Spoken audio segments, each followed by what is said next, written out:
Assalamualaikum warahmatullahi wabarakatuh. Hai Sobat Pejuang Pendidikan, welcome back to podcast Cerita Sang Pejuang.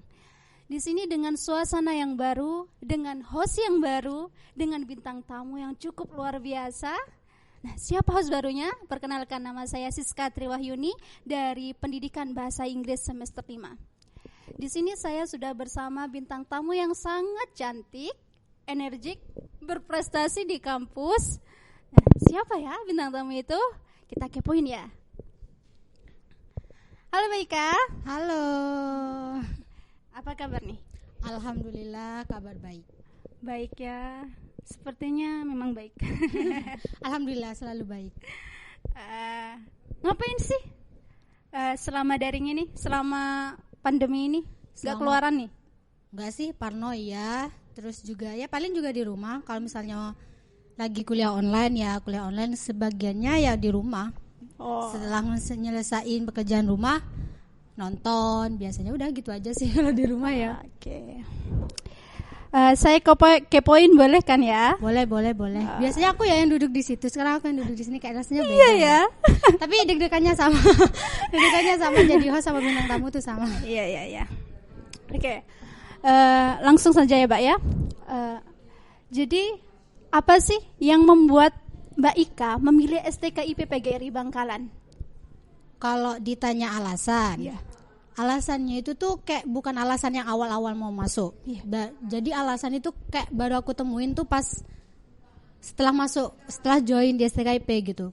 Jadi pada saat itu tuh masih kayak gak ada alasan gitu, baru setelah masuk jadi alasannya tuh kayak apa ya, di sini tuh kayak dapat teman partner yang enak gitu, kayak teman-teman kelas, terus termasuk juga Siska kan teman saya gitu kan. Jadi kayak enak gitu maksudnya. Terus salah satunya itu. Terus yang kedua itu kayak dosen-dosennya tuh caring gitu, humble gitu. Jadi kayak menjadi suatu alasan buat Ika tuh kayak oh jadi gak salah pilih nih kalau gitu. Iya. Nah, jadi awalnya sih gitu. Jadi sama kayak halnya mau beli makanan, kalau kita nggak bisa bilang nggak enak sebelum mencoba gitu. Jadi halnya tuh kayak kenyamanan itu kayak nggak terlihat dari luar gitu, fasilitas yang ada gitu. Jadi itu salah satunya alasannya. Jadi sebelum menjadi mahasiswa STKIP nih, apa yang Mbak Ika lihat dari kampus ini? Kalau yang dilihat belum tahu banyak sih, cuman tahu STKIP gitu aja. Jadi ya itu setelah masuk ke sini kayak dosen-dosennya yang caring, friendly gitu. Jadi kan kayak kita tuh nyaman gitu, bukan hanya sama teman-teman tapi juga sama dosen-dosen gitu. Jadi ya belum ada yang pernah kayak dilihat dari luar tuh ya belum pernah dengar, belum pernah tahu. Baru setelah masuk ke sini tuh baru tahu gitu. Tapi sebelum-sebelumnya sudah tahu kan STKIP ini? Tahu banyak, malah ada juga beberapa keluarganya Ika juga yang lulusan dari STKIP, jadi tahu. Tapi kalau misalnya lihat seperti apa, terus isinya bagaimana itu belum tahu. Hanya luarannya saja ya. Betul, hanya luarannya aja. Jadi, lalu mengapa Mbak Ika tetap yakin memilih kampus ini? Yang tadi tuh alasan yang itu tadi. Jadi kayak ada partner yang bikin nyaman, kayak misalnya di kelas gitu kan. Terus juga senior-seniornya kita kan juga baik-baik ya, alhamdulillah. Terus juga dosen-dosen yang se-humble itu, se-friendly itu ke kita. Jadi tuh kayak milih, ya Allah, kayaknya nggak salah milih gitu, kayaknya enak gitu. Jadi kayaknya bisa deh gitu. Kalau misalnya ngelewatin 4 tahun ini di kampus gitu. Benar-benar. Memang lingkungan itu mendukung. Betul ya, sekali lingkungan. Dari prosesnya itu. Kita itu ya betul, benar-benar. Betul. Tentu ya banyak pandangan orang-orang tentang teman terdekat itu, tentang pilihanmu. Terus bagaimana Mbak Ika menyikapi hal tersebut? Kalau pandangan orang-orang, alhamdulillah selama ini yang Ika dengar, kalau misalnya nanya Ika kuliah di mana gitu sih, alhamdulillah kebanyakan positif. Dari orang-orang terdekat, keluarga, terus juga kadang tetangga. Tapi kalau teman-teman sih belum banyak yang tahu. Tapi juga gak pernah dengar hal-hal yang negatif sih, alhamdulillah. Jadi Ika sih nyikapinnya ya udah ya sama aja semuanya, mau sekolah di mana atau mau kuliah di mana kan yang menentukan kita sendiri gitu. Bukan nama besar kampus, tapi kita. Malah kita yang membesarkan nama kampus. Iya gitu. Benar sekali. Terus apa ya? Terus keluarga sendiri apakah mendukung dengan pilihan Mbak Ika? Alhamdulillah mendukung, ayah, ibu, terus juga sebagian keluarga yang alumni juga mendukung. Teman-teman dekat ada? Teman-teman dekat sebenarnya kalau SMA atau teman-teman sebelum masuk ke kuliah sih banyak yang belum tahu. Tapi ada beberapa yang tahu juga, ada beberapa yang belum tahu Ika kuliah di mana gitu. Selagi mereka nggak bertanya, ya udahlah, buat apa ngasih tahu gitu ya. Itu kan kayak ya udah gitu aja. Aku sih bodo amat aja gitu. Ya. Tapi loh Mbak Ika, dengar-dengar Mbak Ika sudah pernah kuliah deh. Pernah. Pernah di mana Mbak? Pernah di sini juga, pernah. Di UTM ya Mbak? Ya, ya? pernah. Itu gimana sih ceritanya kok bisa langsung pindah gitu loh? Cerita itu kayaknya agak panjang ya, tapi awalnya tuh kan memang setelah lulus SMA. Iya. Setelah lulus SMA kan pasti kayak punya pilihan mau kemana gitu kan. Terus kayak aku bisanya di apa gitu. Sama halnya seperti aku juga gitu. Setelah lulus SMA tuh aku cuma punya 2 pilihan. Maksudnya yang aku bisa gitu, kayak bidang yang aku tekuni aku bisa saat itu. Pertama tuh kalau nggak ke kesehatan, bahasa Inggris. Nah setelah SMA waktu itu, nah sebenarnya udah nentuin, sudah bicara, sudah diskusi sama orang tua juga waktu itu. Ika sempat ditanyain kalau ngumpul bareng mau masuk kemana gitu. Terus aku bilang pengen deh masuk ke kesehatan gitu, kayak ibu bilangnya gitu. Oh mau jadi bidan gitu. Nah mereka tuh langsung mikirnya bidan. Kalau bisa sih selain bidan gitu. Tapi berhubung karena aku anak perempuan kali ya, jadi gak dibolehin jauh juga. Jadi kayak kuliah di luar Pulau Madura tuh gak dibolehin. Jadi ya gimana ya gitu, sempat mikir juga. Terus kan di sini juga ada sekolah kesehatan kan, maksudnya di Bangkalan gitu. Setelah itu ya gak apa-apa deh, yang penting kesehatan, aku pikir gitu. Jadi aku mencoba buat ngambil bidan. Itu awal-awal kelas 3. Setelah memasuki bulan-bulan ujian, waktu itu aku inget banget ya, waktu lagi ujian bukan ujian nasional sih, USBN, ujian sekolah berstandar nasional. Terus tiba-tiba setelah pulang ujian tuh Bapak bilang ke aku, kayaknya jangan masuk ke kesehatan deh. Loh, kenapa gitu aku. Kita kan tahu ya, biar kalau masuk kesehatan tuh biayanya banyak, mahal gitu. Lain biaya praktek, ujian, kos segala macam, asrama gitu. Jadi, padahal aku udah ngerelain senam PTN maksudnya waktu itu. Karena waktu itu kan guru BK nanya, Bu saya pengen masuknya jalur PMDK, kalau kesehatan kan maksudnya jalur PMDK. Ya udah nggak apa-apa, kamu fokus ke PMDK-nya aja, senam PTN-nya. Kamu kan kalau mau senam PTN apa? Saya pengennya bahasa Inggris Bu, tapi lintas jalur. Kan aku udah DIPA kan, lintas jalur. Ya udah gak apa-apa, fokus ke PMDK-nya aja, katanya guru BK. Jadi ya udah. Pas saat itu Bapak bilangnya gitu, sempat sakit hati banget ya. Namanya juga masih SMA. Udah kayak apa ya? Kayak seluruh tenaga tuh aku curahkan ke jalur itu gitu maksudnya. Jadi, gimana sempat gitu. Jadi waktu itu sampai ujian banget, ingat banget. Jadi sampai sedikit berdebat lah sama bapak waktu itu, sedikit berdebat sampai aku nangis gitu waktu pulang ujian.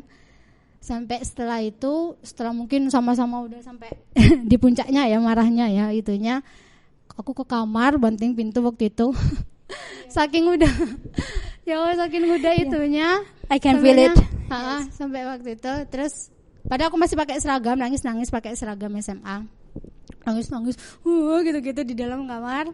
Terus ibu bilang iya Ika, iya gitu. Sampai sama ibu tuh kayak diyakinin lagi gitu, iya nanti sekolah itu sama ibu waktu itu. Iya sekolah itu, ayo makan dulu karena kan posisinya waktu itu pulang sekolah kan.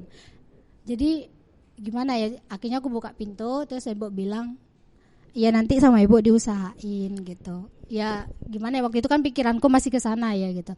Nanti sama ibu diusahain gitu. Ya udah, jadi aku waktu itu pas waktu makan tuh sampai disuapin sama ibuku gara-gara yang berdebat itu sama bapak. Jadi gitu. pernah mogok makan nih? Nggak mogok makan pernah, sih. Cuman ya itu kecewa aja gitu ya. Bener banget kecewanya tuh di atas gitu. Setelah itu keesokan harinya ujian, mataku bengkak. Mau ketemu sama teman-teman tuh malu gitu. Tapi untungnya teman-teman tuh gak ada yang notice gitu ya, gak ada yang memperhatikan maksudnya. Jadi ya udah gitu. Pada saat itu setelah ujian akhirnya aku masih nekat untuk daftar jalur PMDK ke kesehatan. Masih nekat aku waktu itu, tanpa restu orang tua aku masih nekat. Dan ibuku beberapa hari kemudian juga bilang, mending gak usah Kak, daripada kamu berhenti tengah jalan, mending gak usah sama sekali, tambah sakit hati ya gitu. Tapi ya udah. Tapi itu siapa yang bilang itu? Ibu. Awalnya ibu setuju. Pada akhirnya juga mikir-mikir lagi kali ya biayanya, akhirnya juga itu pas ya udah terus aku juga tetap nekat Pingin masuk aja gitu. daftarnya Iya, tanpa restu orang tua. Ya udah jadi aku nyiapin berkas sendiri, ngirim ke pos waktu itu juga sendiri sama temanku. Jadi benar-benar ibu tuh gak tahu, cuman nanya ngapain gitu. Adalah gitu, aku bilang adalah gitu. Akhirnya sampai saat itu mungkin karena gak ada restu orang tua, jadinya nggak keterima waktu saat itu lewat jalur PMDK. Ya. Ya, Jadi pada saat ya. setelah itu ya udah akhirnya bingung mau kemana. Soalnya SNMPTN udah direlain, maksudnya daftar cuman karena lintas jalur jadi kan keterimanya tuh kan kayak minim karena lintas jalur. Aku dari IPA sedangkan pilihan jalurku ke IPS, jadi pasti minim lah, pasti udah ketebak kalau keterima enggaknya pasti gak keterima gitu karena lintas jalur. Waktu itu kan pilihnya bahasa Inggris, sedangkan bahasa Inggris kan jalurnya IPS gitu. Ya udah akhirnya ibu tuh nyaranin waktu itu ikut SBMPTN. Kenapa kagak ikut SBMPTN aja? Daftar apa? Aku bilang gitu. Kenapa enggak jadi guru aja? Guru apa? Aku bilang gitu. PGSD karena kan saudara-saudaranya ibu gitu kayak tante, budenya aku tuh juga ada yang guru SD gitu. Kenapa enggak daftar PGSD aja? Nah pada saat itu posisiku tuh nggak ngeiyain, nggak nolak juga karena udah sakit hati yang sebelumnya itu ya, kayaknya udah kayak nggak punya harapan gitu. Jadi ya udah deh, aku bilang gitu, ya udah deh. Akhirnya aku ikut SBMPTN yang di kampus pertama waktu itu dan alhamdulillah keterima di pilihan pertama waktu itu PGSD. Nah ceritanya pas pindah ke sini itu ya dari ini, setelah nyoba 1 semester di PGSD waktu itu ya 1 semester dari awal ospek sampai mau masuk semester pertama di PGSD itu aku kayak ngerasa nggak nyaman. Aku juga bingung nggak nyamannya tuh karena apa karena masih sakit hati sama yang kemarin atau kayak bukan passionnya aku, kayak bukan passionnya aku ya, kayak kok nggak pernah ada dalam list yang aku bisa gitu. Bener. Iya. Aku juga bingung gitu. Jadi setiap pagi itu mau berangkat kuliah pasti nangis. Oh gitu. Ngerasa nggak nyaman banget. Jadi waktu masih semester 1 aja waktu itu di sana udah sakit berapa kali. Gitu. Gara-gara ngerasa kayak tertekan gitu. Lingkungan gimana sih? Alhamdulillah teman-teman baik. Teman-teman di sana tuh baik, malah masih berhubungan sampai sekarang. Teman baik-baik semua. Walaupun kebanyakan orang Jawa tapi baik-baik semua kok. Gak ada masalah sampai aku pisah sama mereka sampai saat ini. Gak ada masalah sama teman sama sekali. Nah, makanya dari awal itu kayak awal-awal semester 1 itu kayak udah sakit-sakitan, kayak tertekan gitu. Makanya pas akhirnya ngeberaniin diri bilang kayaknya aku gak nyaman deh gitu. Terus aku bilang ke keluarga kayaknya aku gak nyaman deh gitu. Loh, kayaknya aku mau berhenti, bilang gitu awalnya. Loh, kenapa? Nanyain kan semua, ada masalah ya sama teman gini ya gitu atau apalah segala macam. Enggak, aku gak ada masalah sama teman baik-baik aja, malah baik-baik semua aku gitu. Cuman ya udah gak nyaman aja gitu. Tapi aku gak bisa deskripsikan itu. Mereka terus nanya, ya percuma mereka nanya, aku juga gak bisa deskripsikan gitu. Pokoknya intinya aku gak nyaman gitu aja. Nah setelah dari itu beranikan diri bilang gak nyaman, kan itu kan pilihannya ibu ya. Jadi sempat berapa hari itu gak ngobrol sama ibu gara-gara aku bilang mau berhenti. Sekitar semingguan lah kalau gak salah. Mogok di kamar? Enggak juga, kalau ketemu kalau cuman gak ngobrol. Gak ngobrol gitu. Terus pada akhirnya ya kayaknya mereka tuh nggak paham gitu loh.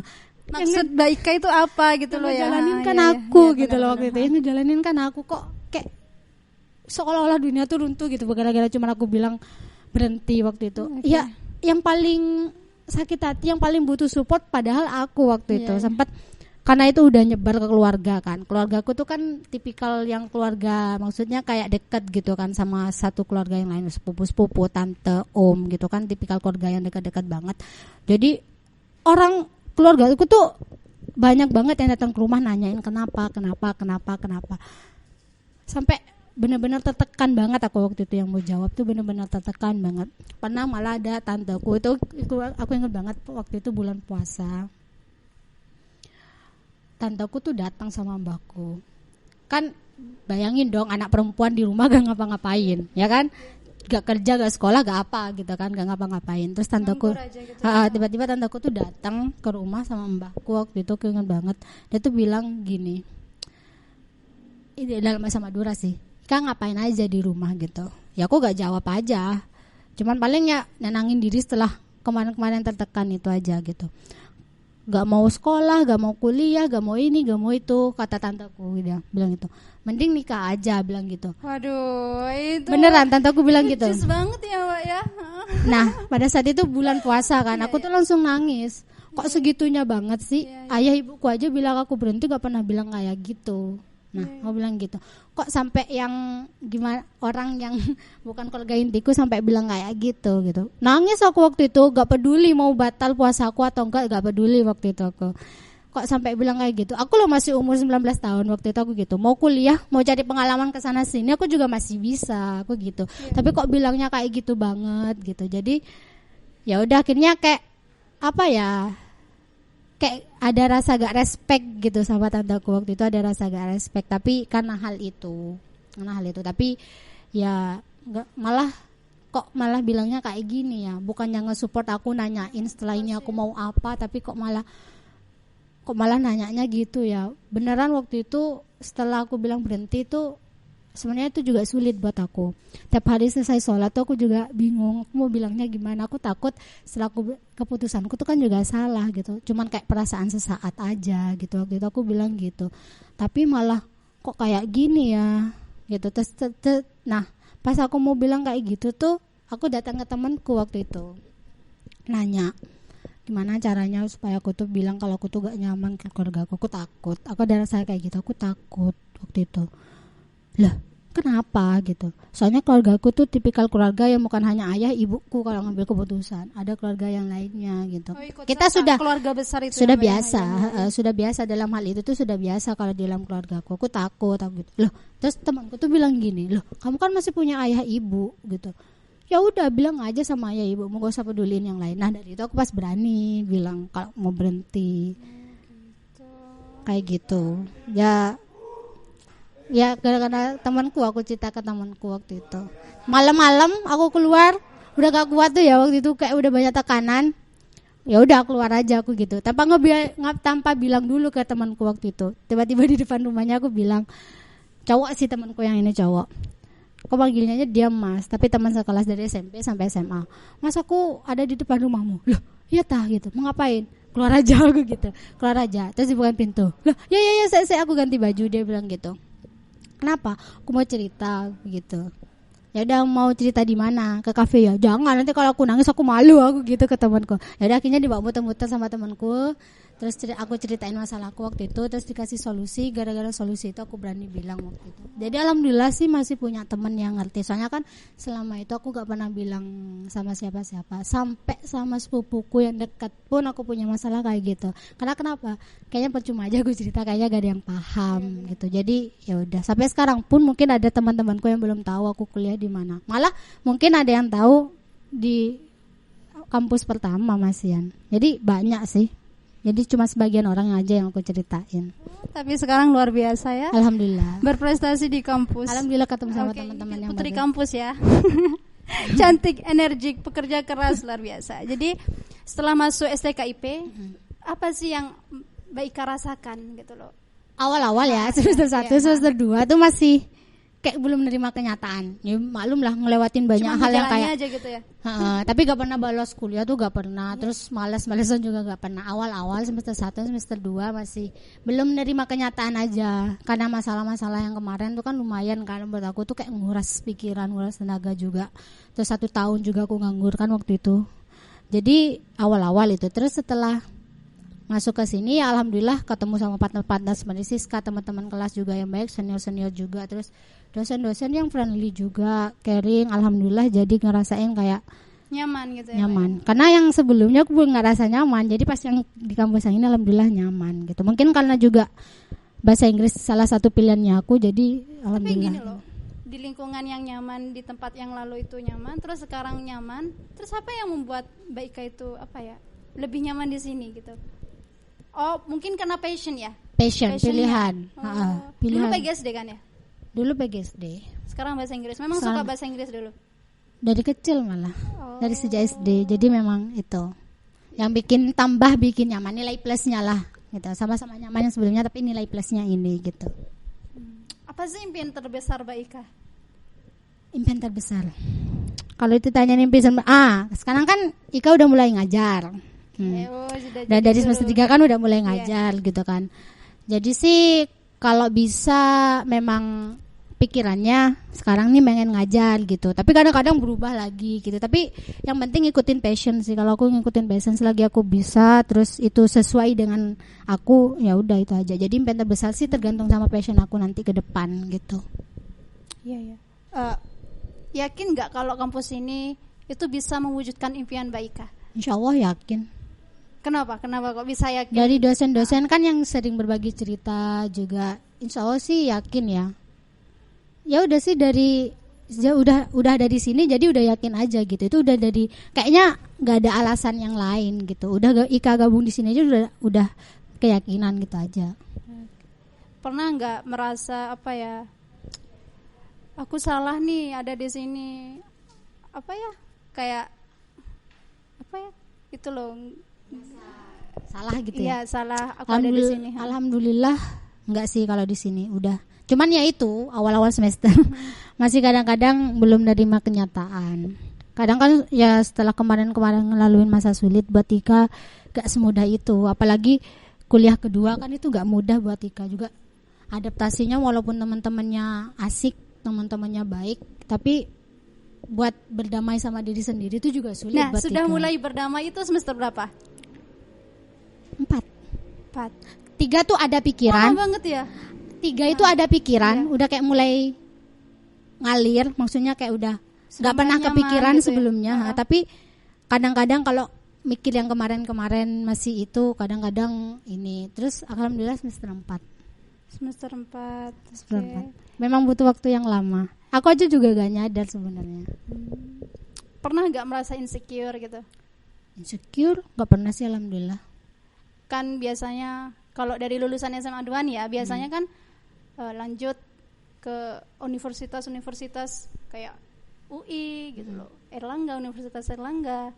Jadi seorang Mbak Ika yang dulunya berprestasi di SMA 2 terus kembali ke kampus yang terdekat gitu biasa. Nggak pernah insecure apa-apa. Karena udah ada di posisinya aja itu udah alhamdulillah gitu. Jadi gak pernah insecure. Syukuri yang sekarang aja. Terus gimana Mbak Ika cara memotivasi diri untuk bangkit? Dari diri sendiri sih emang. Kayak karena gak pernah cerita sama siapapun, jadi ngelewatinya juga sendiri. Aku nyimpan masalah sendiri, ngelewatin sendiri. Jadi motivasinya sendiri. Karena semester 3 udah pernah ada yang udah mulai ngajakin Ika ngajar gitu. Jadi dari situ tuh aku kan nggak mungkin cuman kayak pulang kuliah terus gak ngapa-ngapain. Setidaknya aku kan bisa ngasilin uang buat diri aku sendiri gitu. Setidaknya aku punya pengalaman, setidaknya aku bertemu orang-orang baru, dapat motivasi dari orang-orang. Jadi itu sih. Jadi benar-benar dari diri sendiri aja memotivasi diri. Bangun dikit-dikit gitu, maksudnya ngebangun lagi tuh impian tuh dikit-dikit lagi gitu. Lalu orang tua mulai ridho ya? Alhamdulillah udah mulai ridho. Terus alhamdulillah sudah mulai kayak Ika udah mulai ngajar itu, alhamdulillah udah ada rasa kebanggaan tersendiri itu, alhamdulillah. Jadi masuk kuliah di IKIP nih ikut gelombang keberapa Mbak Ika? Terakhir banget. Gelombang terakhir pendaftaran hari ini tuh kan ya. Hari ini tuh pendaftaran terakhir, besoknya langsung ujian. Karena Ika tuh gak pernah kepikiran mau kuliah lagi waktu itu. Masih takut beneran waktu itu. Jadi kan 6 bulan waktu itu aku, bukan 6 bulan, 7 bulan. Sekitar 7 bulan tuh aku di rumah. Untuk 3-4 bulan awal aku masih cari ketenangan, kayak nonton gitu. Kayak pokoknya kayak nenangin diri dulu dari masalah yang kemarin gitu, kayak dari tekanan yang kemarin gitu, 3-4 bulanan. Nah terus setelah itu sekitar bulan Julian waktu itu, setelah bulan Julian Ika ikut pelatihan kan. Ika ikut pelatihan komputer. Nah dari situ ketemu teman-teman baru. Terus juga ada senior kayak yang lebih tua daripada Ika. Nah dari situ Ika mikir, masa Ika gak mau, maksudnya dari situ tuh aku mikir gini, aku tuh masih pengen kuliah, aku masih pengen mau belajar, aku pengen masih mau berteman. Nah dari situ tuh timbul mau kuliah lagi, walaupun ada rasa takut, masih ada rasa takut, kayak takut salah lagi, takut lingkungan yang gak nyaman lagi. Itu tuh bener-bener kayak Yang ngelewatin waktu itu tuh kayak bener-bener yang ada di bawah banget aku waktu itu. Ada di bawah banget sendirian. Orang tua kadang ngedukung kadang enggak gitu. Cuman nanyain doang, kamu gak mau kuliah, cuman gitu aja. Tanpa pernah nanya perasaannya aku waktu itu. Tapi ya udahlah aku gitu. Akhirnya bangkit sendiri gitu. Tapi sekarang luar biasa ya, setelah masuk kampus di STKIP, lihat data-datanya menjadi putri kampus. Ya alhamdulillah sih. Terus mendapat beasiswa sampai Alhamdulillah, lulus. alhamdulillah. Ternyata ada hikmahnya di balik Bener ini ya, banget, Mbak bener Ika ya. banget. Alhamdulillah, Iya, iya, iya. alhamdulillah. Jadi nggak itu loh, nggak kecewa gitu. Bener-bener, alhamdulillah. Luar biasa. Terus apa menurutmu dosen-dosen di STKIP ini bagaimana? Apa mumpuni menjadi dosen? Kalau menurut Ika itu mumpuni ya. Ya. Kita lihat sendiri, maksudnya kita tahu sendiri dari dosen yang ngajar prodi bahasa Inggris, Ya. seperti itu. Terus juga dosen-dosen yang lainnya yang kadang pernah bekerja sama-sama kita yang mau ngajak kita, kayak kalau misalnya ada event ini terus cerita-cerita beliau, cerita-cerita tentang perjalanan kisahnya mereka. Kalau menurut Ika itu sudah mumpuni. Sudah beliau-beliau dosen-dosen di sini itu sudah sangat luar biasa kalau menurut Ika. Oke. Dosen yang paling menginspirasi Mbak Ika? Menginspirasi. Ya. Selama ini ketemu sama dosen-dosen itu yang selain bahasa Inggris, kayak dosen-dosen yang pernah kerja sama kita, kayak mau ngajak kita event di eventnya gitu-gitu, itu semuanya menginspirasi Ika. Tapi ada salah satu dosen Siapa itu? dari prodi bahasa Inggris kebetulan. Jadi waktu itu semester 4 kan Ya. Mr. Adit. Nah, Oh, Mr. Adit kan Adit. baru ngajar. Oke. Kita semester 4 ya. Nah, waktu pertama kali ngajar tuh Mr. Adit kan masih kayak nggak ngasih langsung mata kuliah, tapi dia kayak masih kayak beliau kan masih cerita-cerita gitu kan. Jadi waktu itu Mr. Adit cerita tentang kisah perjuangannya gitu, mau kuliah gitu kan. Sama seperti halnya kita yang mau kuliah, kayak kuliah di sini, artinya di kampus besar seperti itu. Sama halnya seperti Mr. Adit. Nah, waktu itu Mr. Adit tuh bilang berdamai dengan keadaan. Nah, kata-kata berdamai dari keadaan itu tuh akhirnya Pas banget ya, Mbak ya. kayak langsung jelek ke hati ke Ika gitu. Soalnya Ika juga ada di posisi yang sama kebetulan pada saat itu. Dengan berdamai dengan keadaan, seperti yang kita tahu Mr. Adit seperti apa kan saat ini gitu, pernah jadi gubernur SH juga gitu kan. Jadi dari situ tuh kayak jadi perkataannya Mr. Adit tuh menginspirasi Ika gitu. Jadi akhirnya Ika mencoba lagi berdamai dengan keadaan itu semester 4 dari kata-katanya Mr. Adit. Sampai akhirnya sekarang tuh ngebangun impian lagi, walaupun masih ini tapi gak apa-apa lah, masih dari awal-awal lagi, harus ngebangun mimpi dari awal-awal lagi, tapi gak masalah sih gitu. Memang ya, Gak kata-kata terlambat. itu berdampak banget ya bagi Bener, kita ya, jadi Mbak, ya. waktu itu kata-katanya Mr. Adit yang langsung jelek gitu, langsung ke Ika tuh langsung Seolah-olah dia tidak menuju tidak ditujukan gitu loh, tapi itu tepat untuk kita gitu loh ya. Jadi apa target saat ini, target terdekat saat ini ada sih karena udah mulai ngajar, jadi pengen kayak improve cara ngajarnya Ika itu gimana gitu kan. Ika udah mulai ngajar kayak dari yang SD, terus SMP sih belum pernah, SMA juga udah pernah gitu. Jadi pengen kayak gimana sih caranya anak-anak tuh ngajarin anak-anak tuh belajar bahasa Inggris tuh kalau yang menyenangkan, terus mereka nggak takut sama bahasa Inggris. Duh miss aku gitu, gimana caranya. Jadi Kak pengen improve itu aja sih kalau terdekat-dekat ini. Kalau misalnya yang jauh ya lulus S1 segera pastinya, tapi yang paling terdekat itu, yang paling pengen improvisasi dalam Ika ngajar gitu aja. Ada capek nggak kalau ngajar? Capek gitu. Pastinya, apalagi kalau misalnya udah pulang kuliah, paling istirahat berapa jam langsung ngajar tuh pastinya. Tapi ya anehnya kalau ketemu sama anak-anak tuh langsung hilang. Itu aneh aja gitu. Langsung aja hilang gitu.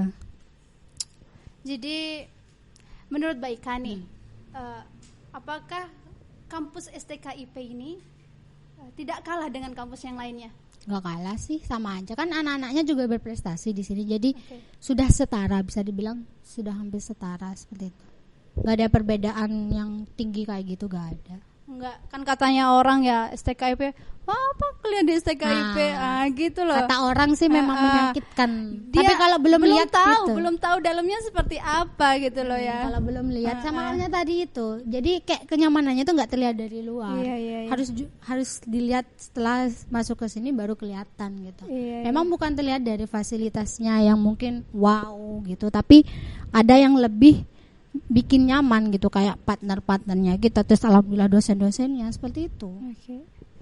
Jadi boleh jadi kamu menyukai sesuatu tapi itu nggak baik buat kamu gitu ya Mbak Ika ya. Betul, bisa dibilang seperti itu, betul. Iya. Terus apa ya? Terus apa sih ajang-ajang yang pernah Mbak Ika ikutin selama di STKIP? Kalau ajang yang di luar masih belum ya. Karena ya itu, kadang tuh Ika masih belum bisa berdamai dengan keadaan, jadi kayak masih terpuruk gitu. Jadi tapi kalau udah ajang-ajang di dalam kampus ya alhamdulillah sudah pernah diikuti. Jadi kayak Ika tuh mulai nata lagi kan dari sekarang. Jadi insya Allah nanti kalau misalnya mau ikut ajang-ajang sudah, insya Allah sudah siap dari dalam hati sendiri gitu. Jadi kalau dalam kampus kan sudah tahu sendiri, pernah ikut juga waktu itu duta bahasa, terus juga waktu itu PKM yang sekampus itu juga, terus Miss English. Duta bahasa juara berapa? Alhamdulillah juara pertama. Alhamdulillah juara pertama, alhamdulillah. Semester berapa itu, Mbak?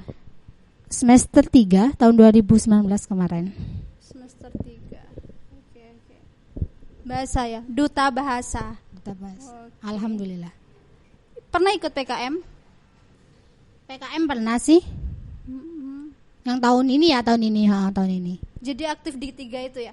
Di 3 ajang itu? Ya masihan di dalam kampus. Kalau di luar masih belum. Ika belum ikut aja. Oke. Terakhir Mbak Ka. Terakhir. Yang spesifik tapi ini menginspirasi buat semuanya. Jadi apa sih harapan terbesar Mbak Ika gitu loh? Impian dan harapan. Apa sih? Itu untuk aku. Ya. Kalau untuk aku sendiri ya nata lagi ya dari awal, walaupun harus nata lagi dari awal, tapi sih gak masalah. Sebenarnya yang pengen saat ini tuh benar-benar kayak Ika pengen ngajar gitu tuh. Maksudnya pengen improvisasi cara ngajarnya. Ika pengen ketemu banyak orang. Karena kan Ika suka kayak apa ya, bergaul sama orang gitu tuh. Jadi harapannya sih yang spesifik itu keluar dari zona yang gak nyaman aja dulu.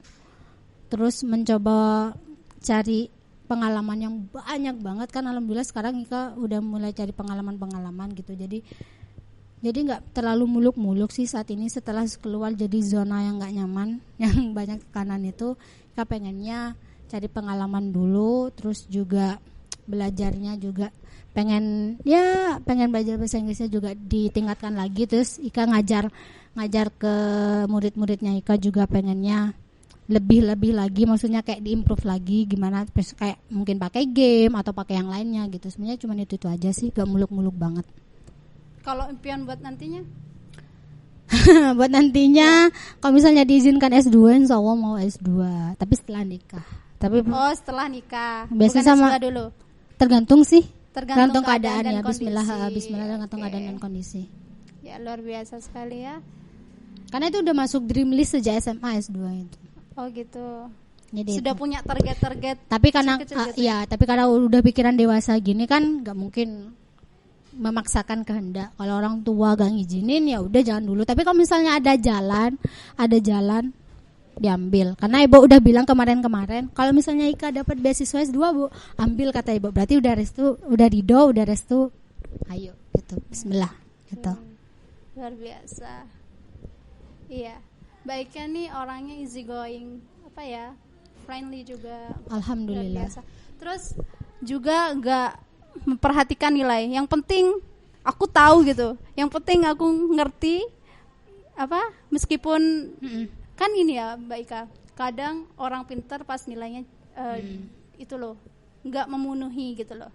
Ada yang dapat A yang biasa-biasa aja, tapi pas yang pintar dapat B gitu loh Mbak. Tapi Mbak Ika ini orangnya pasti banyak. Aku sejak gitu. SD tuh kayak gitu. Jadi pernah waktu itu SD tuh temanku yang niru aku, tapi nilainya dia yang lebih tinggi. Jadi aku belajar di situ. Udah biasa nih. Itu kan cuma nilai, itu kan cuma value-nya aja. Iya, hasilnya kan aku, yang tahu kan aku. Jawaban dari soal yang waktu diujikan itu kan aku. Jadi enggak masalah. Pernah jadi udah dari SD gitu sih. Jadi gak terlalu yang muluk-muluk banget gimana gitu, gak terlalu. Oke. Ya walaupun baru kalau misalnya nggak sesuai sama usahaku tuh baru mungkin komplain. Oke nih, untuk sahabat-sahabat semua nih kasih motivasi ya. Berikan motivasi terbesar gitu buat untuk adik-adik mungkin semuanya ya. Kalau dari aku pribadi, kalau misalnya dari kisahku yang barusan itu, karena awalnya pilihannya itu dari pilihan orang tua. Jadi aku cuma mau bilang nggak selamanya sih pilihan orang tua itu emang, kadang memang kalau pilihan orang tua itu kan yang terbaik katanya. Tapi kan yang ngejalanin lagi balik lagi ke kitanya gitu. Yang ngejalanin kan kita. Tapi dilihat dari banyak hal, dari banyak sisinya aja. Kalau misalnya orang tuanya itu sesuai dengan kemampuannya kalian, kalau misalnya kamu masuk ini itu sesuai dengan passionnya kalian, it's okay, silahkan gitu, hayu aja gitu. Tapi kalau misalnya benar gak sesuai sama impiannya kalian, jangan, karena yang ngejalanin itu kalian, daripada buang-buang uang, buang-buang waktu, karena itu benar-benar berharga banget ya. Keduanya tuh berharga, waktunya kalian kebuang, terus buang-buang uang dari orang tua yang kasih kalian buat pendidikan kalian. Jadi mending difikirkan baik-baik. Jadi udah dari sejak SMA, dari kelas 1 tuh kalian udah tekunin kalian bisa tuh apa sih gitu. Maksudnya passion kalian tuh terletak di apa gitu. Jadi kalau misalnya sudah passion kalian, jadi silahkan gitu, ambil jalur itu yang bikin kalian menyenangkan. Jadi sama kayak do what you love what you do gitu aja sih. Sama kayak yang apa ya, itu kayak jadi motonya aku. Seperti itu. Oke, sampai di sini kisah inspiratif dari bintang tamu kita hari ini. Sampai jumpa kembali. Wassalamualaikum warahmatullahi wabarakatuh.